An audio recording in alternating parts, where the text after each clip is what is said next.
Coming to you from the LoadingReadyRun orbiting underground moon base, it's the LRRcast.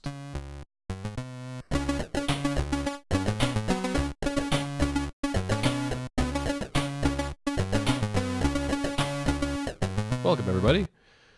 Haven't done a LRRcast in a couple weeks, and I wasn't even here for the last one. So for me, it feels like it's been forever.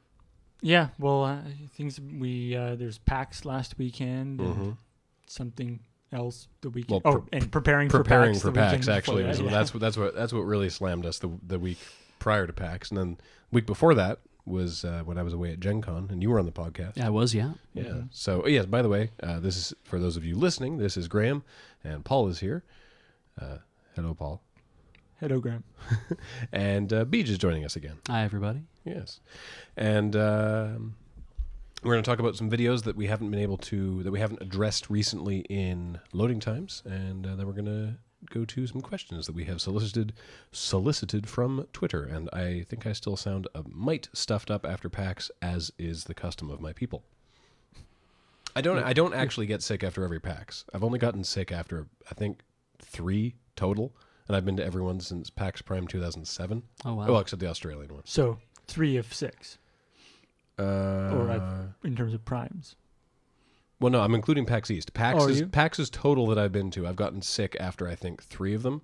Granted, one of those times was the swine flu. Right. So that was pretty bad. Ugh, that was a bad scene. Scene. Anyway, let's start in with the whole story batteries, which you guys actually shot while I was away. This is while I was at Gen Con. Yeah.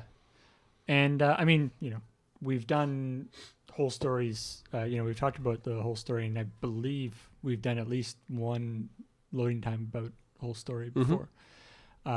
So this one, actually, this one was literally like, I was like, okay, I want to do a whole story, because we haven't done one for a while. And that'll work well as something, as something we can do. And I was like, what should whole story be about? And I went on, something I do sometimes is I go on Wikipedia and hit random Wikipedia article a few times. Except that doesn't necessarily work, because then you end up with lots of little really random specific stuff, or random towns in Russia or something. Yeah. Or famous people, which doesn't really work that well. Or the Treaty of Versailles. Yeah, and so I was, that could possibly work. But I like to have things that are relatively common, right?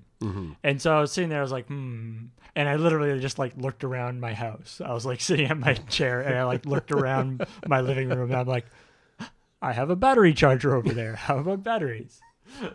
Well, whatever works. That was it. And then extensive Wikipedia research. I love that we're all wearing red today. Sorry, I just noticed that on the video preview. Very communist. Look at us. Well, yeah, I am wearing my Communist Party t-shirt for the first time in a long time. So yeah, we I checked out the Wikipedia page for batteries, and after reading that, realized that the history of batteries is actually legitimately quite weird. Oh yeah. Actually, when I was watching the video, I had thought to myself, I'm like, I wonder if he's going to bring up the Baghdad battery. I wonder if he's going to bring up some of these other things. That makes a lot more sense. Put the mic over there. But and then you did, and I'm like, wait, so you're just going to give us the straight facts the entire time? And fortunately, you didn't. Well, that's what I love about the whole story, is that there's always enough actual true facts in there. Obviously, they're generally the weirder facts, but there's enough truth in it that you're sort of like, really? Because then when you say something that's totally wrong, it's like, is that the wrong thing? Yeah, given that A was true, is that another true thing that's strange? It's the way I always talk about it, is the whole story usually gets the details right, but the larger picture completely wrong. And so the names of people and the dates will be correct. Right. But the reasons why they did things or the stuff will be completely made up and wrong. I like the reason why it's called the voltaic pile, because he just put it together and called it a pile of stuff. Yeah. And so they're like, okay, I guess it's the pile. Is that the real thing? No. They call it a voltaic pile. It is called a voltaic pile. Right. Yeah. Because it was literally a pile, but it was, very specific type of pile. Right. And yeah, batteries are very weird. Yeah. And also like, my favorite part actually is the ending. You know, it ends with like, the history of batteries continue much the same way as it had been, taking, the worst, most caustic, nasty materials, and putting them together and sealing them in an airtight container. And that's literally like, if you look at like all the history of batteries and stuff, and it's always like the worst stuff that they put together. It's like lithium. Yeah. Is incredibly reactive. Lithium, battery acid, which is hydrochloric acid. Yeah, and then you put lead in that. Yeah, it's just like taking because I mean, we're gonna fill this canister with horrible things. Yeah, and then put it in everything we own, and then make it like airtight, and then sell it to consumers. Yeah. Because I mean, essentially that's how it works, right? Like a battery has to be reactive. It has to be reactive, and so the only thing stopping a battery from the difference between a battery and something that explodes is that a battery is releasing its energy a lot slower. Mm-hmm. And obviously, I like that. That has a not. Battery is just a controlled explosion. Yep. It really is, and at various times in history, those explosions have become less controlled. I mean, there is even things, even modern stuff with, laptop batteries exploding and stuff. So batteries are very weird, but they're neat, and I like, and like the thing, like I like the thing with the frog legs, like the electrocuting the frog leg. Oh, because like I remember that from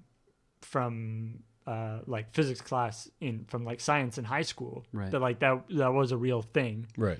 And so they had this thing with like, okay, animals create electricity. That makes sense because frogs do the thing. And so there's it's funny to sort of see the different like paths they went down entirely logically based on what they were seeing, but going down completely the wrong way, which is literally what happened. That's science. Except he didn't actually go off and start his traveling show of dancing frogs to do that. So we were filming this. So we were filming this in the past. All of the whole stories. No, all the stories except the most recent one, or except the pants one. We filmed up at UVic, and then the pants one we filmed at Beacon Hill Park. Yeah. And so this one we were like, let's try somewhere different. Let's film the Desert Bus one we shot near a quarry. Well, that's true. Yeah. Yeah. And so I mean, ideally, this one would have been shot like in like a mall or something where they were selling batteries. Right. But we can't really do that. So we were like, let's go to Camosun because we have very seldom shot there for some reason. For those of you not from Victoria, Camosun is a college. Yeah, and it's really nice, and it's closer than UVic. They have a nice campus. But for some reason, we never go to shoot there. Well, because none of us went to Camosun. Yeah, and so we don't really... Bill and Morgan did, and yeah. I think... Did Matt do some classes and then transfer to UVic? But like I can't remember. I think the last time we shot at Camosun was like under pantaloons. Yeah, I think so. Yeah, the big stair set that Morgan runs up in his underwear. Yeah. And so we're like, this will be great because it's summer, and so it's different, and it'll be different, and there won't be any, the classes won't be in session and stuff. It'll be great. Of course, the problem is what they do during the summer is construction. And so a lot of it'll be great. We'll get like the like school or the nice majestic building in the background for the intro and stuff, completely covered in like blue tarps with like a guy with a jackhammer outside. Summer. And it's like, damn it. And then it was one of those things where we were shooting like right near it and kind of got a little bit of in shot, and we're like, this will be great. Starts up with the jackhammer. We're like, and then stops. And we're like, okay, quickly go. And then we're halfway through, and he starts up again. And we're like, we tried that like 3 or 4 times, and we're like, okay, this is not going to work. Let's just move somewhere else.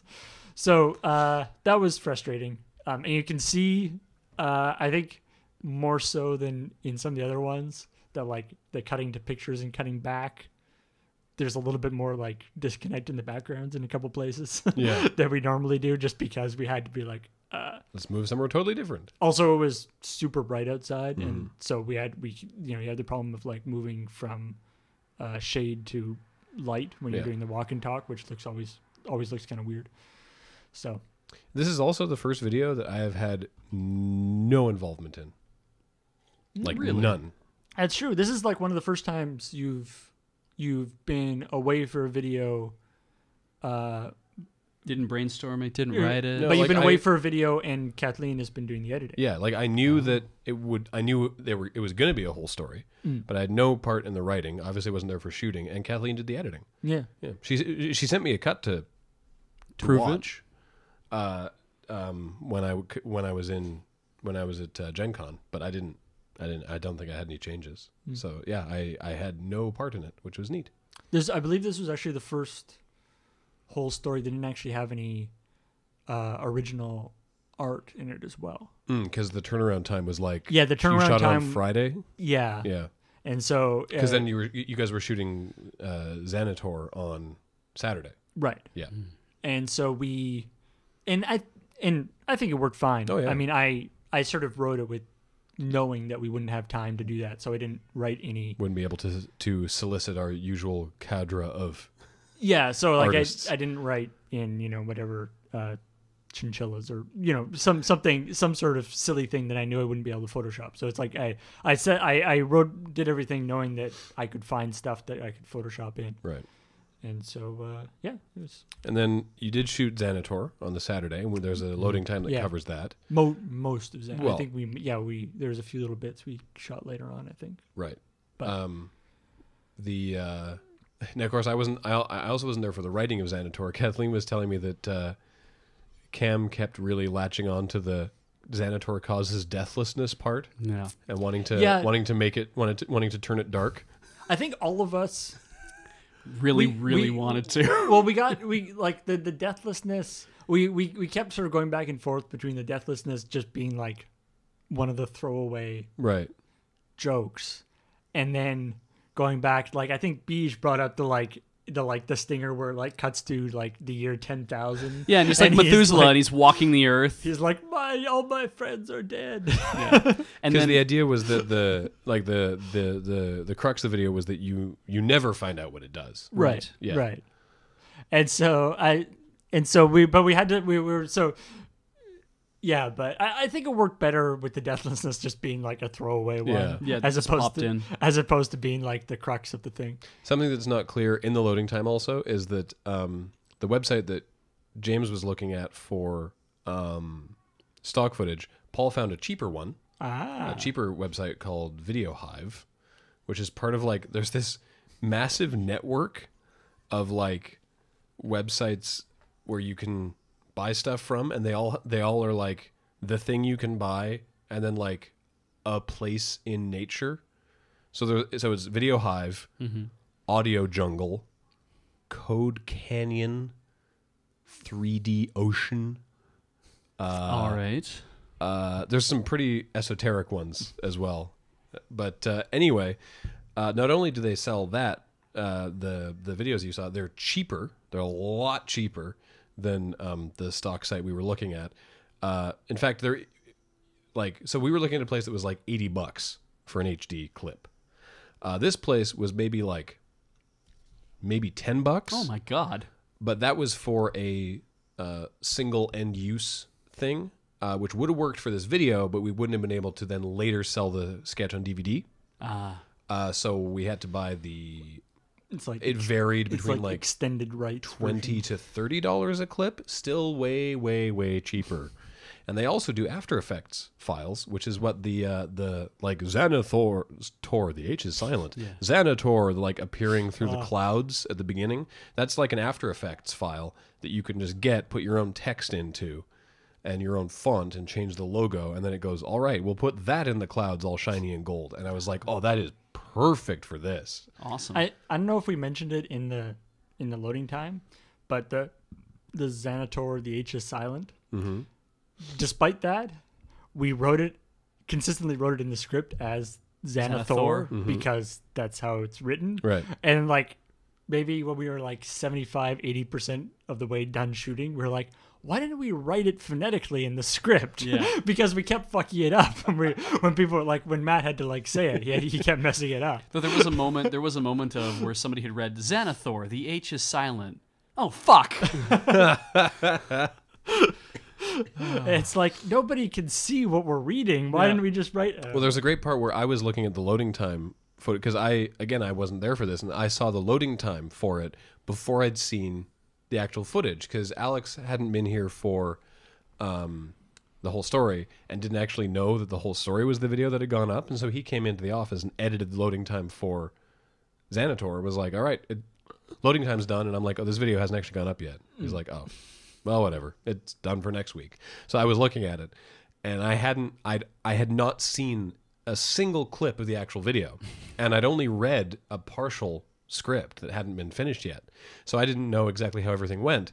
And there's this clip which Alex ran silently under music in the loading time where it looks like Matt and Kathleen are having this like really bitchy argument.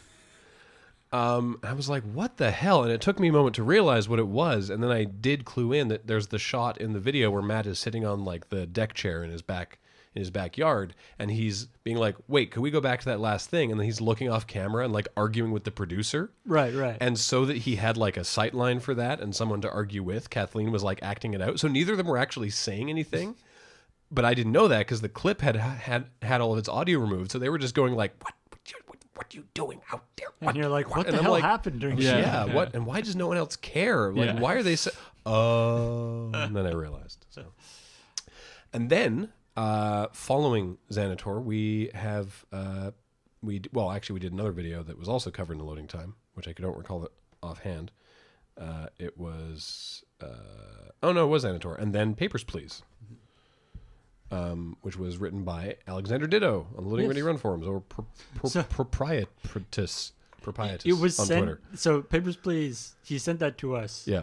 And you sent it to us like the week before. Mm-hmm. And so, James and Kathleen and I were reading it. Yeah. Because he had sent it while Graham was gone. We're reading it, and we're like, oh, that's really good. And we were sort of like thinking about, because this is like before we had written the Xanator video. Like we were just like, should we finish this Xanator video? Is there another script we can do? And he sent this, and we're like, oh, maybe we can do this one. And we read it out, and we're like, there is no way we can do this. Like, look at all this stuff. Look at all these locations. We need like a guardhouse. How the hell are we going to get that? Yeah. All this stuff. We're like, okay, that's a good script. We are never going to be able to shoot it. And so then after I got back, I was like, well, hang on, we can just green screen it and do the backgrounds all sort of 8-bitty like they are in the game. And I think that actually worked out really, really well. I love the look of it. And the bit with like walking in and then having the light come up, it looks just like it does in the game. I was really pleased with how that turned out. There was like one or two things that we tweaked a bit. There's a part that's just in the script, I think, and Alex can correct me, but it's in the script to be weird, just to further the "this man is insane" thing, which is when he's like to Beej's character, you have won a free X-ray. Look over at the camera, and he turns. And then you're supposed to see on the wall where your character is looking, just a lobster, like a plastic lobster hanging from the wall. Yeah. And you're like, what, why is there? And then there is a camera flash from the lobster. Like the camera is a lobster. Or something. And then the thing comes out. And Alex had specified the painting of the clothed Maja by, I don't recall the artist, as the thing that prints out. Yeah. And we decided to go with Rene Magritte instead. Yeah. See, the reason the Maja was too dark. It was going to print and also I like that the Magritte is sort of the businessman. Yeah, the business with it's called the Son of Man, I think. Is it? Or Son of a Man? With the apple in front of the face. Mm-hmm. Whatever. I like that is sort of in the same in approximately the same pose as Beej's character. Yeah. As if it was a real, like, whereas the clothed Magi is like a woman reclining. Okay, so the clothed Magi is by Goya. Is like reclining on a couch. Right. So I like the idea that it's like maybe in the same pose that Beej was in. Yeah, somehow the camera was just like, oh, well, this is close enough, like. And yeah, Magritte is the Magritte painting is the Son of Man. Yeah. So yeah, we did that whole thing on green screen. The shots where there's two people in shot, they were both standing there at the same time, but everything else was just everyone individually on the thing. And he'd scripted me as doing it. So the reason Alexander Ditto wrote this thing is because he'd watched Kathleen and I do a live stream of playing Papers, Please. Which, by the way, because we don't talk about this enough, we do stream games occasionally, usually Magic the Gathering, but we do stream games on twitch.tv/LoadingReadyRun.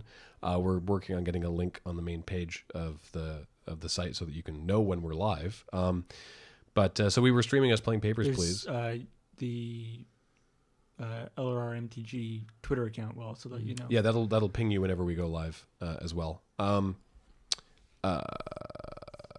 But so he saw us doing that and then wrote this and then had scripted me as the guard because he liked my Russian accent.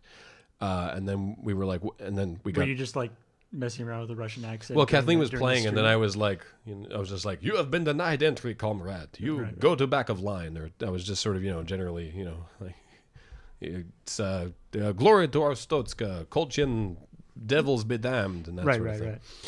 Right. But then Andy was like, "Hey guys, I'm in town for a couple days. If you're interested." And we were like, "Andy, come on down." You do funny accents. Well, because we were sort of like weighing. I don't remember what other script we were looking at, but we were like, "What can we do? Do we have something we can use Andy for?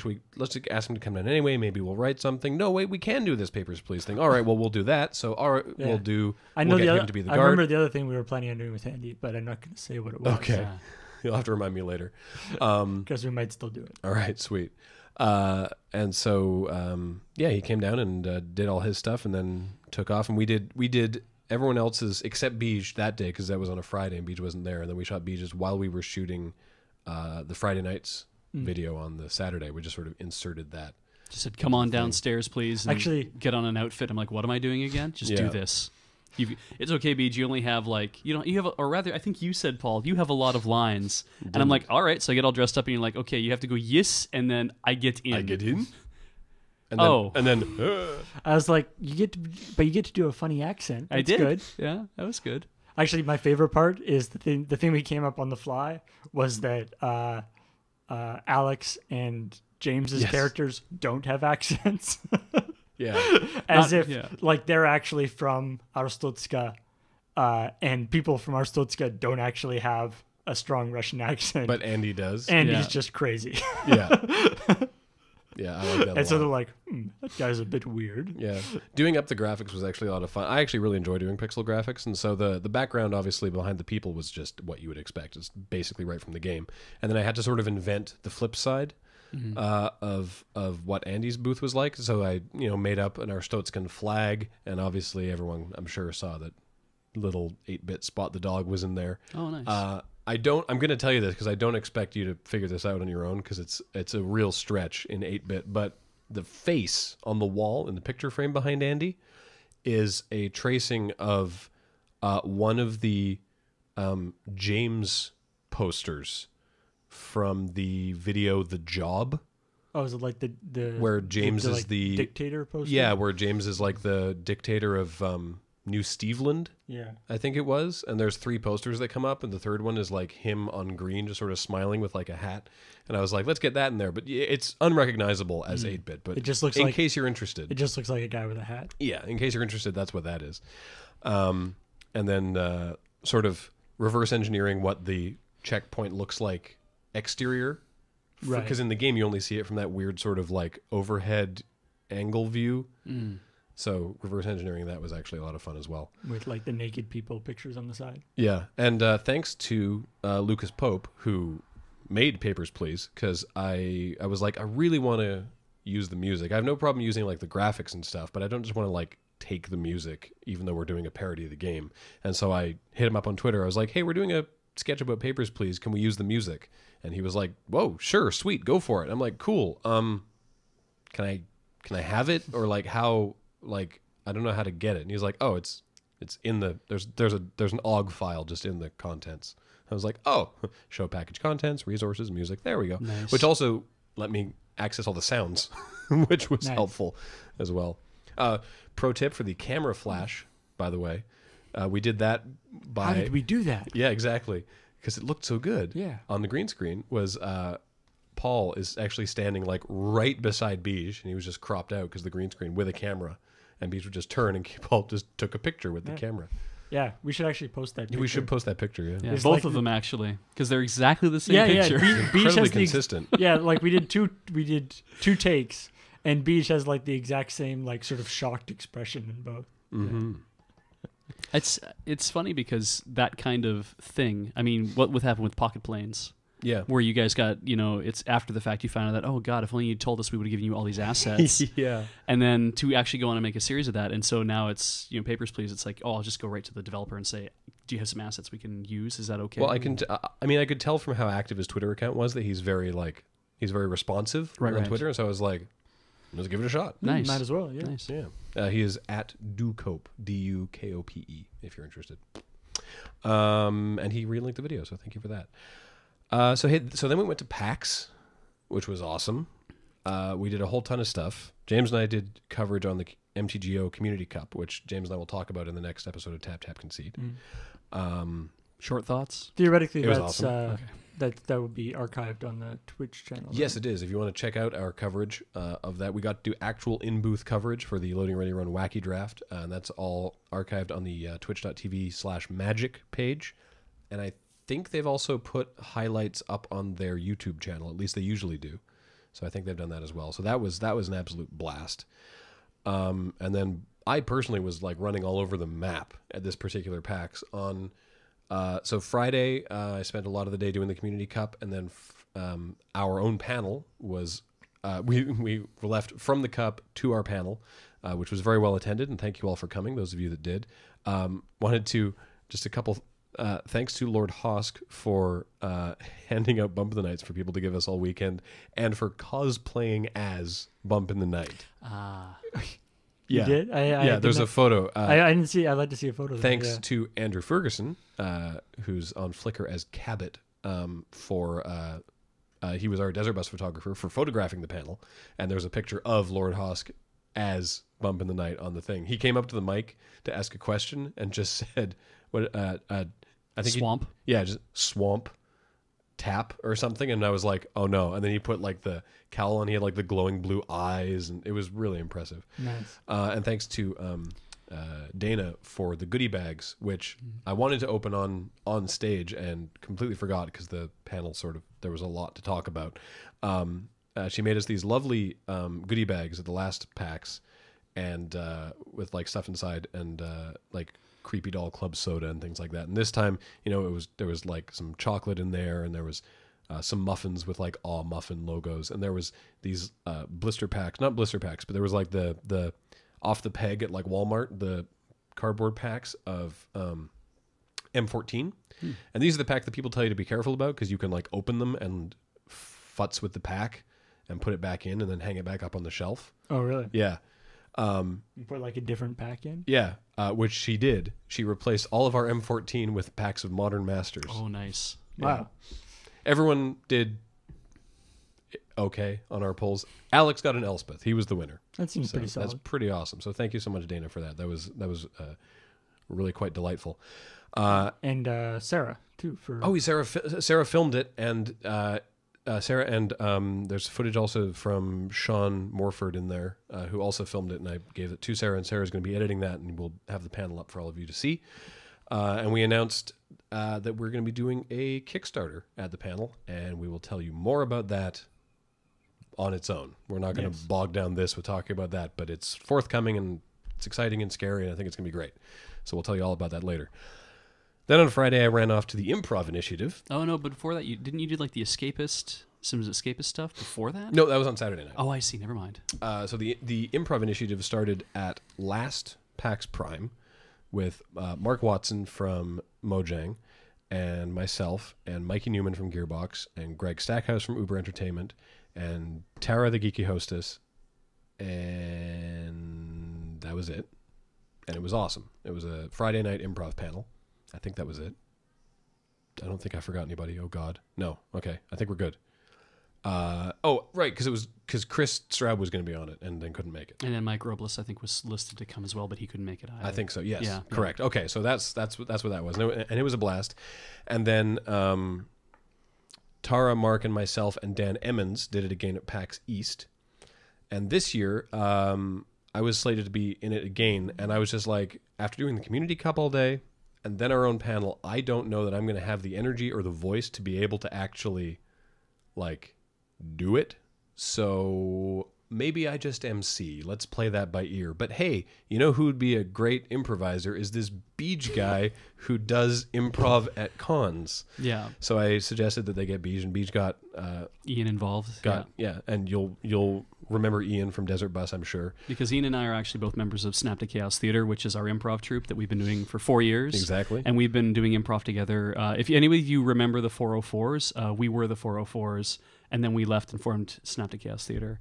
So we were founding members of that. So Ian and I have been performing together for 14 years. Mm-hmm. So the improv initiative this year was Mark from Mojang again, Greg from Uber Entertainment, Mike Robles, now of Microsoft, Beej, and Ian, and I was emceeing. And did I miss anybody? No. I think that was it. And Dan Emmons, obviously. Oh, and Dan again, yes. And I know someone filmed it, a YouTuber with some ridiculous number of subscriptions and Twitter followers by the name of, I think, Ant Venom or something. He's a friend of Mark's. He filmed it, and he's planning on putting it up online. And I really recommend that you see it because I think it was a blast. Oh, it was absolutely so good. Yeah. So good. Then on Saturday, I was doing more Community Cup stuff, and then there was the Wizards of the Coast party, which was a lot of fun. The Theros party. They showed off some cards, and then Kathleen and I did a video for the Escapist movie night, which started during the Magic party. Which that video is up on our YouTube. We'll make sure to get that up on the site. They should have had an orgy, just to get people in the mood for the whole like Greek, the Bacchanalia kind of thing. Yeah. I know that Nate Holt from Walk the Plains did a little sort of mini thing there, and he brought like a toga to wear. And one of the art directors was like, "No, we tried so hard to avoid togas. There's no togas in any of the cards. Right. There's no togas at the party, and you've ruined it." All right. Well, there you go. Yeah. No toga parties. And that was a lot of fun. And then Sunday actually ended up being super busy as well with the Strip Search reunion panel on in the afternoon, which was a 2-hour panel, which was just amazing. We showed some DVD special features. We did a whole bunch of Q&A, which culminated with a seeded question. This was so devious. I didn't realize until afterwards. It was the perfect question. Everyone played this so coolly. This woman came up and she asked, how has being in Strip Search changed your personal relationships? Very unsuspicious, open-ended question. She happened to be the last person to ask, and Jerry said, "That sounds good. Let's start here and go down the line, and we'll start with Tavis and we'll go down to Nick at the end." And everyone goes along and asks their questions. And then when it gets to Nick at the end, he takes a deep breath, takes a swig of water. I noticed Mike giving him a solid pat on the shoulder, because things had gotten sort of emotional. Like Abby and Lexi had started crying. And then Robert pushes Nick's girlfriend out onto the stage. And everyone's like, "Oh, wait a minute." Mm-hmm. And Nick stands up and takes the wireless mic from Mike. And it was very beautiful. He proposed to his girlfriend. And not a dry eye in the house, I assure you. Mm. It was incredibly sweet.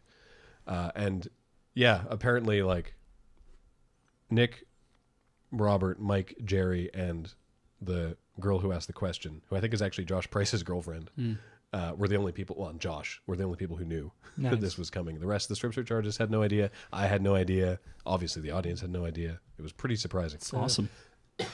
High risk maneuver. You got to be sure you got to be pretty sure you know what the answer is going to be. The best part about it, I am positive he knew what the answer was going to be.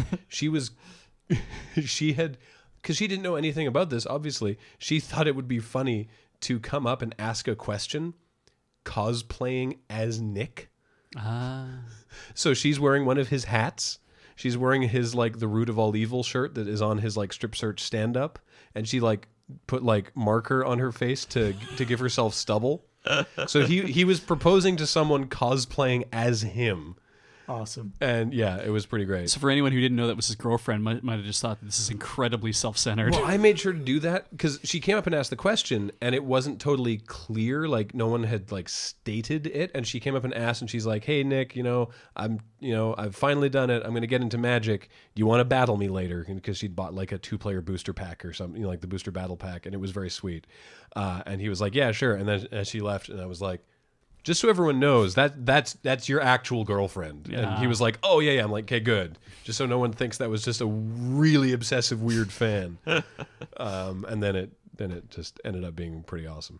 Cool. So best of luck to them. And then I ran basically directly from that to the Cards Against Humanity show at the Triple Door, where I was doing improv again with Mike, where the improv format was the Cards Against Humanity writers, like the 8 guys that make the game, they would read out a black card. Pairs of improvisers would decide on their best white card, and everyone would say what their pick was. And the cards guys would pick their favorite, and then those 2 improvisers began a scene Based on that. And it was almost a freeze taggy kind of thing. Like they would start a scene, but anyone else could jump in, and the scene could evolve, and they'd knock other people out, and then it would go on until it reached a natural punchline. And usually the other white cards that were brought up would get worked in as well. And we did about 5 or 6 rounds of that as our part of the show, and it was really awesome. Nice. My favorite new black card, which I think has yet to be printed, is it's just so good. It's, man, this is bullshit. Fuck blank. It's just such a great one. Yeah. So Mike and myself, our white card actually got picked for that, which was, man, this is bullshit. Fuck actually getting shot for real. So is that also... Is footage of that available somewhere too? Not yet, but it will be. That was indeed filmed. I puppeteered the filming of that by Sarah and Jason, the Strip Search camera folks, and Sarah's going to be editing that and getting that up online at some point. That was a Damn It Liz thing, wasn't it? Yeah, that was a Damn It Liz production at the Triple Door. Nice. So yeah, that keep an eye on the blog and the LoadingReadyRun Twitter account and the front page and all that stuff for various videos of things that happened. Yeah. Then the Strip Search panel would also be on that'll be on arcade Twitch. Yeah. That'll be on twitch.tv/PAX. Right. Yeah. We didn't film that. That was not our thing. Yeah. I mean, that was a big one. Then went directly from that to the Cards Against Humanity panel, which I was only there for the very first little bit of, showing the teaser trailer for a project we're doing with Cards Against Humanity called the Tabletop Design Deathmatch, which is a contest they were running for designing a new tabletop game, like a board game or a card game or some sort of tabletop game. They had 500 entries. They had way more interest in this than they thought they would. And they asked the 16 finalists to come to Gen Con and pitch their game in front of a panel of industry judges. And we sort of documented it. It's not a reality show. It's not like Strip Search. It is much more a documentary of this contest that happened. But and it's obviously only over like 2 days at Gen Con. Yeah, well, I mean, it's going to be like there's sort of some prologue and there's some outro with like judging and stuff, but there's going to be like an episode that focuses on each game and each creator. They didn't all live in a house. No, no, it's a big difference. This took place over a very busy weekend at Gen Con. That's really the difference between a reality show and a contest when it comes right down to it. Yeah. Do you have to all live together? Yeah, but it's a really cool project, and I think you guys will really enjoy it. So I was there long enough to preview that, and then ran off to the late night dub fight, which is something that Synaptic Chaos has been doing. And they submitted it to PAX, and they got approved, and it was awesome. That's just blew me away, the fact that Ian got that picked up, and I was like, yes. I'm so glad. So this was all, for those of you who watched Desert Bus, you may remember the late night dub fight. This was all run by Ian. What he does is he prepares clips of old cartoon shows and anime and weird foreign commercials, and he plays little 3 and 4 minute clips of them with all the sound removed, and improvisers have to put the sound back in and put the dialogue back in. And the improvisers in this case were Beej and myself and Mike Robles and Chris Straub. And I think we killed it. It was a hell of a lineup. I think it was so good. Great. I know that, because performers are performers afterwards, Mike and Chris, and I don't know how you were feeling, but they were like, oh, I don't know, I think we could have done better. And I was like, dude, the theater was packed. People had a blast. All the next day of PAX, people were coming up to us and being like, man, the late night dub fight was great. So yeah. I'm thrilled about that. And they filmed it, right? You guys filmed it? Heather filmed it. I think Heather is, all film of it, so is that's okay. Ian going to put the footage of that up? Yeah, once we get the edit. Because actually what Ian is trying to do with that is he's going to split clips And he might not put up the whole thing all at once, but I think what he's going to do is he's going to put clips up 1 per week. Oh, nice. For the next 12 weeks, just to try to get people interested in coming to see. You can go see all the old stuff at like latenightdubfight.com, I think, or latenightdubfight.tiltyhouse.com. So you can see all of our old shows, but you can see the pack show. It'll be kind of metered out.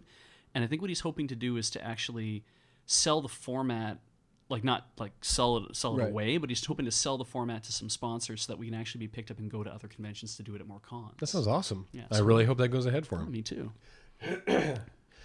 And then Monday we just were exhausted. Monday was also good. Monday was also a day at PAX. It was a wash. It was just I had no voice. It was great. anything you couldn't get done, you just kind of, that was the day to do it. Yeah. PAX was amazing. Had a great time. Thanks to everyone who came by and said hi and came to the booth and bought a Professor Pigglesworth pin and it was a blast. And the Professor Pigglesworth pins will be available from our website in the future. Mm-hmm. They're limited edition though, right? They are limited edition, but anything that didn't sell at PAX, we're going to put up on the website so that people who live people from foreign parts can hopefully get we a still shot have of some, but not a ton. So no, we did pretty well. Again, keep an eye on the Twitter and the blog, and we will definitely make it obvious when those are available. Yeah, definitely sold the majority of them at PAX. Nice. All right. Well, we definitely had a lot more to talk about than I thought, but I don't know how long we've been going here, but I don't know either. We didn't start our timer. No, but we're going to try and knock through some Ask LRR questions solicited from Twitter this week. James asks, what is the furthest you have traveled just for a Loading Ready Run video, not having to go to some other event? We've never gone off the island just for a Loading Ready Run video. We probably would have, a couple of us probably would have gone to GP Calgary just for fun if we hadn't been shooting there. Yeah. But not everyone. Yeah. But so that's like, it's tempting to answer that. Yeah, because I mean, with the Loading Ready Run's budget the way it is, whenever you see us somewhere else, it's because we had to go there for some other reason usually. And part of the reason that you guys were shooting at GP Calgary because you had a script to do it at GP, you wanted to be able to do that, right? Well, we knew there was a local. Well, the way that worked out is we just knew there was a GP nearby coming up. We're like, oh, we should, because we knew like months in advance that the GP would be there, and we were like, we should do an episode where we go to a GP. So we were able to plan that well ahead of time, right? But like, if we hadn't been doing it, we probably a couple of us would have gone anyway, just because it's rare that we get a GP that we can feasibly drive to. Strictly for Loading Ready Run, probably like Langford or something, like just sort of up island a little bit. I don't think I was thinking about you wouldn't have to go to like Duncan or Nanaimo or anything. Don't have to go like to we've done stuff parks. but it's always like we filmed a few videos when we were like going to the Nanaimo Film Festival and stuff, but it's always always has to be another reason to do it. I mean, that park. Okay, so for the couch, right? That park was like right in Oak Bay, wasn't it? Yeah, like it looks like it's the middle of nowhere. Yeah. Well, it was in Uplands. In the Uplands, but it's very near Oak Bay. But it's like. It's the problem. Walkable from my old house. The problem is the way, and how Vancouver, like we're on an island, so to get off Vancouver Island, we would have to take like a ferry, and it would be we definitely wouldn't do that. Like it's not something you can really do. It's expensive. It takes time. You can't really do it as like a day trip. Yeah. The island basically looked like there's no really like Nanaimo doesn't look any different than Victoria in terms of like the. Land layout. The layout, like there's no locations in Nanaimo that we would need, right? That we can't just do in Victoria. So there's not really that much need to move. I liked when we in the old moon base when we had like around the back we did this like San Francisco. Yeah, I remember that. That was funny. Do any of you know your Myers-Briggs type? I think I was INFP or INFJ. I don't remember what mine was. I have no idea. No. I remember doing that test, but I don't remember mine. Introvert, everyone. You figure that out from seeing me? In the introvert, I'm definitely... Oh, although I do remember there was like the description of mine as like da-da-da-da, and it's like organized, and has like... does their notes in all different colors. Oh yeah. There's like that was like one of the things specifically thing, and I'm like and I have one of those pens with like the 4 different color things. Oh, fancy. They go down and I'm like, they know too much. I did a when I was in Calm in Alberta. That was something you took in grade 11, career and life management. We CAP, it was called here. Oh, I but see. Career and personal planning. So when They didn't teach you shit about doing taxes. No. What the fuck? I was really pissed off about that. Like, why didn't you teach you didn't teach me any of this stuff in high school? I totally feel like that stuff should be like, you shouldn't just get that in like one semester in 1 year of high school. They should be teaching you that all the way through high school. Yeah. There should be a course that you just do that teaches you all that shit. But when I took my Myers-Briggs, then they give you a whole like sheet, or not a sheet, but it's like dozens of sheets that are like, here's all the jobs that you might be suitable for, right? So I went through all these sheets trying to find INFP or INFJ or whatever it was at the time, and I find mine finally, and everybody else has like a dozen different jobs, like fireman and doctor and architect and all that, and I look at mine and I have one job listed. One job. Beej, you have one job, and it's diorama maker. Nice. And there were 5 INFPs in our class. And we were like, we're all going to be fucking diorama makers. Diorama maker. I remember there was a chart in my math class that had like different positions and all the different kinds of math that they need to use. Oh, yeah. And there was one job that only used arithmetic, and it was disc jockey. You got to add the lengths of the songs together, I guess. Yeah. I love the math. Like, I remember in like the math department, they would always have like you use math everywhere, and it shows like a picture of like somebody playing tennis and like the angles and stuff, right? It's like when you're playing tennis, you're not like doing math. No. You're doing There is math in constructing a racket. Yeah. and there is math if you want to analyze a tennis game. If you're playing tennis, No. you are. I hit it and it'll go that way. Yeah. Hold my hand a certain way because I'll learn that over time. Yeah. Logan asks, Beej, exactly what percentage of LRR talk comes out to you as magic, magic, magic, magic, magic, magic? It's gotten a lot less now, but Well, because yeah, Heather plays magic. she does. Yeah. I was thinking, And Ian plays magic. at the moment we're in the Theros spoiler season, so Yeah. it probably was particularly bad today. Well, yeah, and what I try to do is at least I listen. Because even if I don't get it, it doesn't really matter because I know I'll pick it all up as it goes along, right? And like anything else, it's just listening to jargon, and eventually, and you're really good about this. I mean, a lot of you are really good about this, and you're good about this, Graham. Where it's like, okay, Beej, well, this card does this and it does this, and it's like explaining a joke to somebody. Yeah. But in a way, it's like once you've explained the joke, it doesn't make it any less funny. It's just then they finally get the context of why this is interesting. So it is still magic about 50% of the time, but. I was having a great deal. chat at PAX with Max Temkin about Magic, because he used to play years ago but hasn't played recently. And we were just opening some packs of M14 and sort of talking about what you would pick in draft.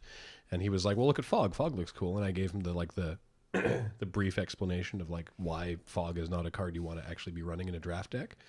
About, that it's taking, you only have 23 spells and it's taking an entire card and it's only keeping you alive for another turn. You'd rather have it be, rather than keeping you alive until you draw the card you need, you'd rather it just be the card you need. Oh, right. And he was like, "Oh, that's wow. That makes so much sense." It was really neat to sort of course, have that kind of moment. I mean, it's one of those things where Magic can change so much though that like different strategies. For when different games. he played, if the card quality was a lot lower, then maybe who maybe knows? it was a. Who knows? I've answered Jamie. I sort of happened to answer Jamie's question about the strip search panel. Jason, who we mentioned a couple times, asks, which is yes, obviously. Spencer asks, do you run into any consistent problems when filming, i.e., one person always cracking up, or something like that, like a problem that is there every time? I don't know about every time. I mean, people cracking up is certainly a problem. Oh, I know. Forgetting cards. Forgetting memory cards, that's Batteries. a big problem. That is a consistent. forgetting- Batteries we're a lot better at now. Yeah. Yeah. Although batteries for the Zoom is the problem with the. Do we Zoom, collect the charger? We got the charger for the Zoom today, right? I didn't get it. I'm going to send some text around. But the Zoom, which is our audio recorder, is for some reason it seems to be very Thirsty. well. It's very Give us the whole story about batteries. very Paul. variable depending on what kind of battery. Like I guess it has a very high draw or something. Yeah. And so if you put low quality batteries in it, it'll drain them in like 5 minutes. Yeah. And if you put good quality batteries in them, they'll last like an hour or two. And so it can be a little bit unnerving because we're like, it's no problem. We have, some extra batteries for it. It'll be great. And then it'll drain in 5 minutes. Then we'll put the replacements in. It'll drain those in 5 minutes and be like, okay, well, that was our batteries. Yep, there we go. Somebody go get some more. And rechargeables have been considered. It's just the problem of having to constantly be remembering to recharge them and get them always in the recharging. The same problem. Yeah. Yeah. We've been pretty good with the camera battery. We've got that locked down where it's just like every time the battery comes out, plug it into the wall. Yeah, it's just slight modifications to a workflow. Yeah. Again, we sort of have not checklist, but I guess mental checklist. Although we actually probably should have real checklists these days. But there's stuff like we'll often we did grab the power, and by we I mean James. Nice, good. But there'll also often be stuff with like, we'll drive somewhere and then it'll be like, all right, grab the script. Oh hell, who brought the script? I printed the script. Where is it? It's on the printer. Right. Yeah. or it's on the table at the moon base. Grab the tripod and the shoe's not on the tripod. Yeah, or whatever. it's weird. Like we're bad at like, okay, here is a thing that we need. I'll put it here, and someone will get it, and then, no one else knows it's there. Yeah, it's like I put it near the door. Okay. Anyway, so forgetting stuff like at the office while we're doing a location shoot is probably our most consistent problem. Yeah. Luckily, we have people like Beej and like James who have cars. Yeah. Nick is asking, when are we going to do another Let's Play or Graham Plays Twitch live stream? Real soon, we hope. I really want to play more Resident Evil 6, like super badly. Slash asks, what is your favorite anime series, and what, if applicable, are you currently watching? And Beej, you're more into the regular anime viewing than we are. Yeah, I can't give you my favorite overall. Yeah, favorite overall. I mean, like, it's years and years. Like, there's of like stuff. some, like, you go in old school, you're looking at probably like Trigun or Cowboy Bebop. Probably Cowboy Bebop. Oh no, I'll go back to Sailor Moon, and then if you want to go back before that, because Sailor Moon was awesome. Let's just be clear. And I used to run the Sailor Moon CD list. You're talking like Japanese Sailor Moon, or yeah. Okay. Yeah, I used to watch the English one too, but then I found the Japanese one. I'm like, I will do that instead. I think probably Ghost in the Shell Standalone Complex is probably my favorite series. Yeah, no, great series. What I'm watching this year that I think is probably the best thing they have on TV is Silver Spoon, and it's a dairy youth graffiti. It's about a kid who comes out of middle school into high school, and he's a fairly top achieving student, but for some reason he doesn't want to go to school where he normally is, so he enrolls in an agricultural high school in Hokkaido. And it's great because you get to see all this stuff about how animals are raised and taken care of. It's like very, very accurate, and it concentrates a lot about how this is how these things happen. And he doesn't want to be there. He knows nothing about animals, but he doesn't want to go to any other school. He wants to be out in the middle of the boonies, and there's reasons, and we get into those reasons eventually. So I'm reading the manga, which is like 84 chapters already. Whoa. But this TV series only got 11 episodes, and my wife and I are halfway through it, and thanks to my Drobo being down for the last week, I can't watch the rest of it, so I'm jonesing to get back in there. So at what point does he get the giant robot? That's the question. He doesn't. There is an episode involved. Giant robot cow. Yeah. And I appreciate this. Actually, there's a follow-up question, which is, what is your favorite genre of anime? And I really like that because it implies knowledge that not all anime is good. That anime itself is not a genre. Anime is a medium, and you can't just say, do you like anime? Because whenever someone asks me that, do you like anime? I'm like, well, I like good anime, but there's a lot of crap. It's you just hear that Miyazaki is retiring. Yeah. No. Yeah, but I mean, he gave his reason as, I can't see so well anymore, and I have to believe that's fair. Yeah. Although he did say that he's retiring from doing feature films. Yeah. He's like, as long as I can still come into the office, physically come into the office, I will continue to do like shorts and do stuff? animation. Oh, sweet. But he's retiring from doing feature films. Yeah. But there is a Miyazaki feature film that is on its way to America. I forget what it's called. The Wind Blows. Yeah. Nice. Yeah. I still haven't seen his Borrowers adaptation. It's good. I'd like to, yeah. What is your favorite genre of anime, real quick? Oh, Christ. No, I'm always in a different mood for different stuff. I'll watch Kimi ni Todoke, which is a romance one, or I'll watch like a action adventure. It doesn't matter. If it's good, it's good. By the way, speaking of Ghost in the Shell, we watched the first Is it OVA or OAV? It's like a movie style. They're rebooting the series kind of, and it's called Arise, I think. Yeah, but are those called? OAV. It would be an OVA, original video animation. Oh, but what's OAV? OAV is just original animated video. It's just the two are reversed. They mean the exact same thing. All right. Anyway, we watched the first part of Arise, which I was really dubious of because they really they changed the characters. They tweaked all the character designs, but they really changed the Major's character design. Yeah. But it seems like there's reasons, and it's sort of prequely, and it was also excellent. So yeah, it's production IG. They're going to do good stuff. I mean, maybe because of the whole, Western cartoon aspect, I tend to gravitate towards, comedic. Oh, anime. sure, yeah. Oh, yeah. Yeah. I more so like I find, like super like surreal or like just super downer. Oh, anime good.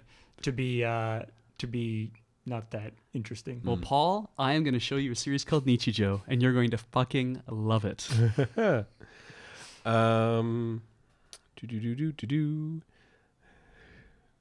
What?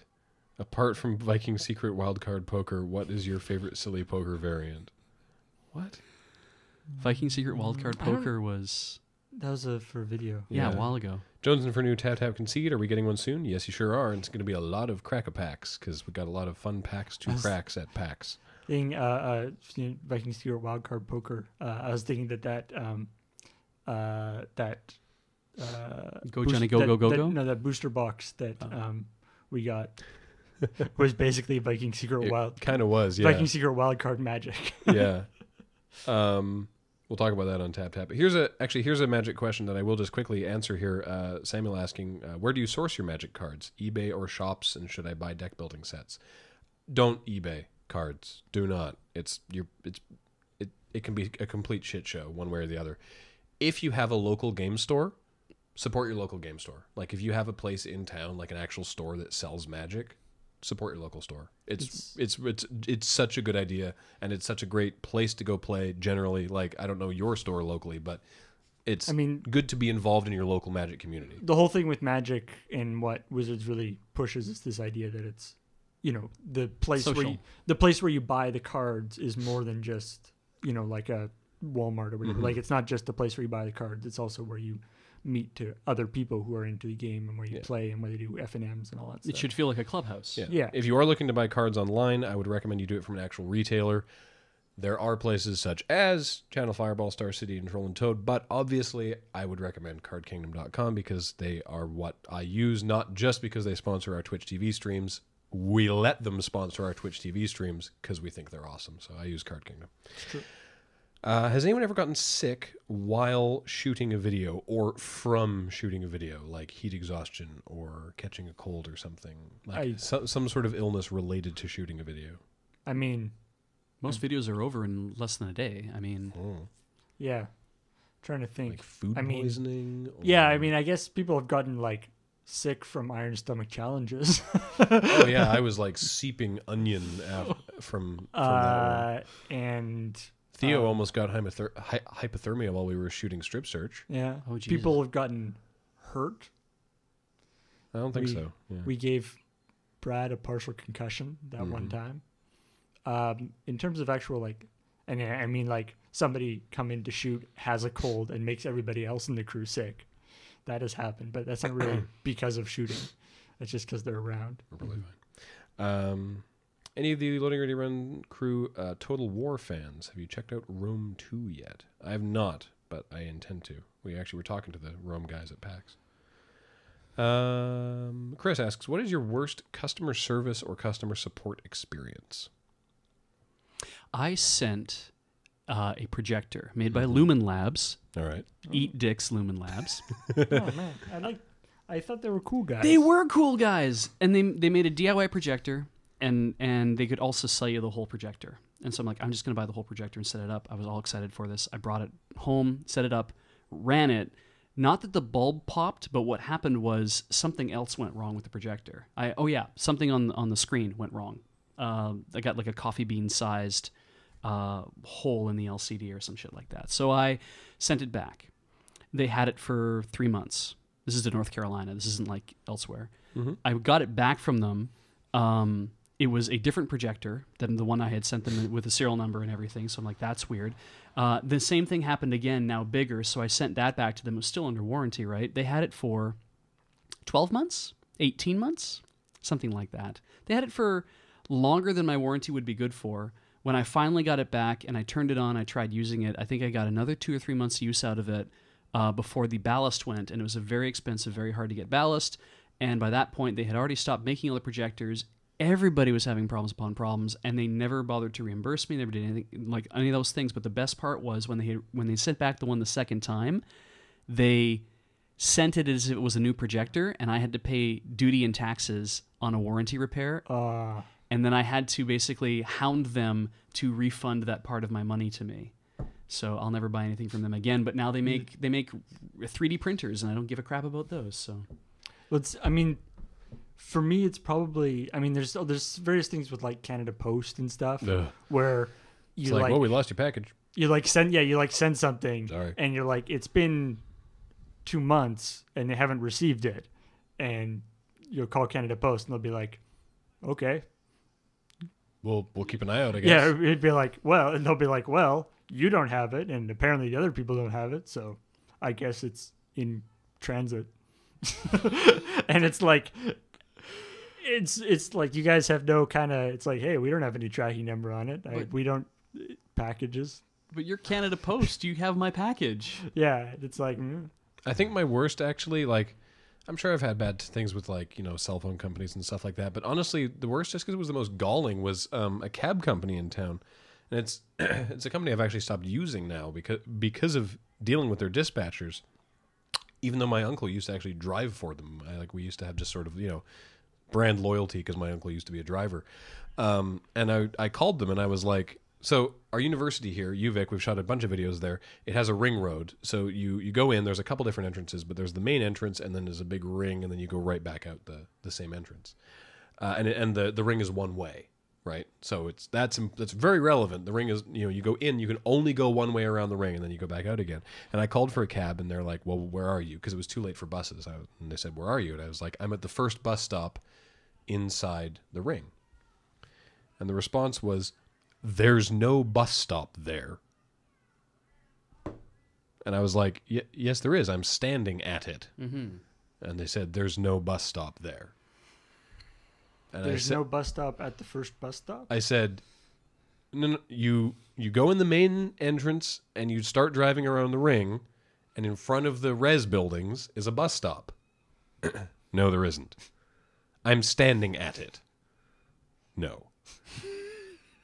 Okay, well, can you just pick me up? And they're like, all right, well, can you meet the cab at the Student Union building? And I said, I can, but you have to drive past me to get to it. And they're like, well, can you meet the cab at the Student Union building? And I said, fine, I will meet you at the Student Union building. And I just never used them again. I like there's a thing with Canada Post that how good customer service can counteract bad customer service. Do the thing with send something from Amazon and do it, and it didn't arrive, and Canada Post is like, well, put a trace on it. Whatever that means. Yeah. Be like, somebody is like, hey, you see that thing? No? Okay. And so I called... Some guy named Trace. Yeah. I called Amazon, and they're like, oh, yeah, sure, we'll resend it for free. Wow. And That's they just did it. Yep. And it's like, yeah. I will never use UPS to ship ever because I bought a $2,000 LCD monitor years and years ago, and they left it on my porch. Actually, no, they left it on my grandmother's porch because that's where I asked them to deliver it because I knew my grandparents would be home. They just left it on the porch, walked away, didn't ring a doorbell, didn't do anything. And it says right on the side, View Sonic, and it has brand new, and I'm like, Jesus. And plus, just for anybody from the States, if you ship UPS to Canada, we have to pay brokerage of about $40 every time you send stuff to us. Yep. Yeah. Please do not do that. Please let everybody know if you're going to send stuff to us. USPS. Yeah, UPS for some reason is like, you want to use our brokers. They're good. Yeah. Yeah, no. It'll cost you X amount of dollars, but trust us. Yeah. I did get my blender, though, finally, so that's good. Sweet. Yeah. Will asks, which aspect of your videos, aside from the writing, would you say you're the most proud of? Props, acting, cinematography, whatever. Depends on the video, I guess. Yeah, I think it totally depends on the video. I'm biased, but I would say the editing. I'm really proud of where our editing is now. I think it's really tight and I all think, that stuff. yeah, I think especially, There are some videos where I think the cinematography is awesome. but like I think especially, you know, if you look at sort of improvement over time, I think the editing is definitely one of the things that is most, I mean, aside from like, you know, lighting and stuff, you can actually like see the people now.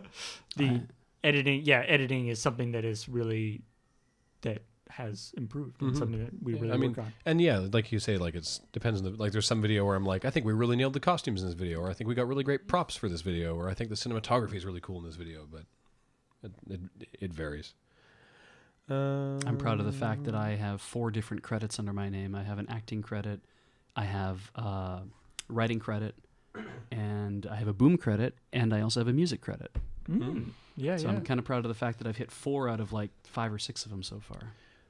David asks, what are your plans for future conventions? Well, we can actually tell you probably pretty good future-looking conventions at the moment. The next one, most relevantly, coming up in like under a month. About 20 days, I think. Yeah, actually, is the Escapist Expo in Durham, North Carolina. Paul and I will be there, as will Yahtzee and Jim Sterling. Why is it in Durham, North Carolina? Because that's where the Escapist is.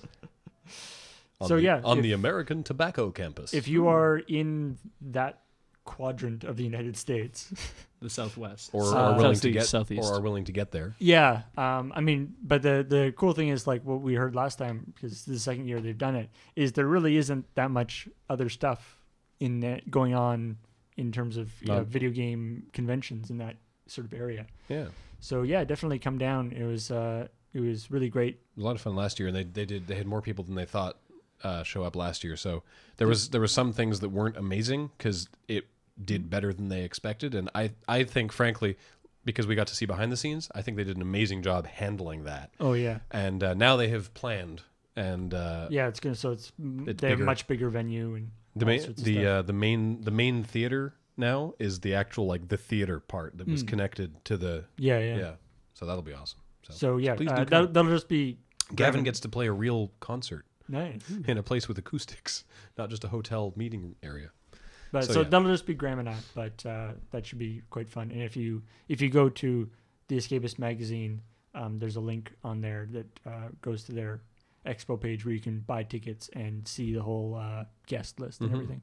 And we can tell you now though that we will not be at PAX East next year, which saddens us because we do like to hit up all the PAXs. But turns out James is getting married that weekend, and it's friends off or something if we don't go to his wedding. No, but seriously though, James and Ashley, honestly, they tried. They intentionally booked their wedding for that weekend because they were sure that PAX would not be that weekend, because they both wanted, like, it's not just James, Ashley as well, wanted to avoid that so that there would not be that conflict. And then it turns out that PAX East is, for some reason this year, on a weird weekend compared to when it typically is, and it happens to be that same weekend, and they'd already booked the venue, and so that's how it's happening. But so we'll miss out on PAX East, which is a shame, but we're considering, this is not a promise, we're investigating Australia. Possibility. Not PAX Australia. Just Australia. We're just investigating Australia in general. You're up to no good over there, Australia. Yeah. We know your history. Yeah. Seems like the Escapist magazine has blocked my IP and I've been unable to watch your videos. Do you know who I would contact? The Escapist? I guess. It's weird. I don't know their IT. Justin Close? A lot of IT guy? Yeah. A lot of the Escapist videos are up on YouTube as well. So check that. But that's really weird. Are we going to have a loading time for papers, please? No, sorry. Bump of the Night is not back in standard, so I don't have any opinion on that. I'd really like to know what Graham's opinion on Saints Row 4 is. I haven't actually played it yet. Oh. It pains me deeply. Do you own it? No, I figure we'll have to pick it up for Unskippable anyway, so it's true. I'm waiting on that. And I think, is your opinion on, I mean, like... It's going to be positive. Yeah. I mean, my opinion is already positive. I can't wait to play it. So You don't Like you don't need to wait for me. Yeah. My opinion of Saints Row 4 is positive, even though I haven't played any of the other Saints Row games. I probably won't even play it. It's just funny. Yeah. We've gotten enough mileage for Checkpoint out of it that it's my opinion is positive anyway. And our last question for this week from Rock Doc. Should fruitcake have nuts? And if yes, are filberts acceptable? I don't know what a filbert. I don't know what a filbert is. I'm going to look it up. Oh, Kathleen says it's a hazelnut. Thank you, Kathleen. I think like walnuts are the only kind of nuts that I've had in a fruitcake. Hazelnuts would probably be okay. But yeah, I think I generally fruitcake is basically like trail mix, but in a cake form. with a binding agent. With a binding agent. So Yeah. like I think it's one of those things where you can basically put whatever you want in it and call it a fruitcake. My family recipe for fruitcake is fucking delicious. I will fight anyone who doesn't like fruitcake. I like fruitcake a lot because this fruitcake that we've had, it's got like nuts and dates and raisins and just like delicious stuff, and then you drown it in brandy. Like you make it like 4 months before Christmas, and then every like month you bring it out and like drench it in liquor, and then you put it back in the cupboard, and it's so good. But yeah, obviously like the store-bought plank is not amazing. Yeah. I mean, in general, I don't like the little candied fruit those things. are awful. And so that automatically biases me against 90% of fruitcake. Yeah. In That's my usually family, what we we- never really had fruitcake so much as my grandmother would make cherry cake. And so that was the closest. And there'd always be like these little, I don't think they were nuts. Well, they couldn't be nuts because my father's allergic to nuts. And so I will say fruitcake should not have nuts because it would kill my father. Okay. All right, that's fair. That's fair. So what you're saying is there were small, crunchy things in the fruitcake which you thought were nuts, but now realize weren't nuts. I don't know what they are. But you don't know what they are. To this day, I still don't know what they are, and because I don't know how to make fruitcake or cherry cake in this case. But what I do know is that when you make it, you have to put almond icing on it. So, yeah, because why bother? Wouldn't the almond icing kill your dad? No. I don't get it. It only made him stronger. Low doses, right? Well, on right. that, from Team Redshirt, this has been the LoadingReadyRun.com podcast. Thanks for sticking with us through the long catch-up episode. And catch-up episode. And we will talk to you guys next time. Thank you for listening.